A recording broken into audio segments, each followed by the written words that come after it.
কি রে বাবা, কাঁদছিস কেন?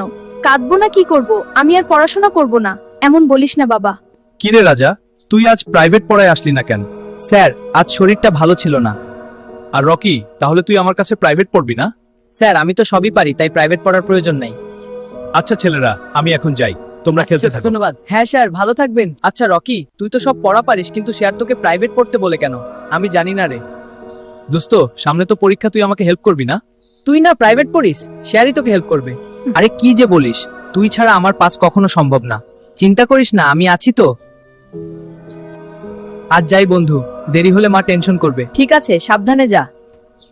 কি রে বাবা, আর কত পড়বি? এখন ঘুমাতে যা। মা আরেকটু রয়েছে, তুমি গিয়ে ঘুমাও। আচ্ছা, তাড়াতাড়ি শেষ করিস কিন্তু। হ্যাঁ মা। তুই না দেখালে আজ আমি ফেল করতাম। আরে আমি আছি তো। এটা কি দেখছি? এটা হতে পারে না। তুই আমার থেকে কম নাম্বার পেতে পারিস না। প্রাইভেট না পড়লে অনেক কিছুই হতে পারে। আমার প্র্যাকটিক্যাল মার্কস দেখেছিস? সব বিষয়ে ইচ্ছা করে শেয়ারেরা কম দিয়েছে। হ্যাঁ দেখলাম তো, খুবই খারাপ লাগছে। কি রে বাবা, কাঁদছিস কেন? কাঁদবো না কি করব? আমি আর পড়াশোনা করব না। এমন বলিস না বাবা। মা, তুমি জানো না, আমার কাছ থেকে রাজা দেখে দেখে লিখে আমার থেকে বেশি নাম্বার পেয়েছে। ও মা, এটা কি করে হয়? হ্যাঁ, আজ আমি প্রাইভেট না পড়ার কারণে স্যারেরা ইচ্ছা করে এমন করলো। আমাকে সব বিষয়ে প্র্যাকটিক্যাল নাম্বার কম দিয়েছে। কি করবি বাবা? আমাদের যে এভাবেই সমাজে টিকে থাকতে হবে।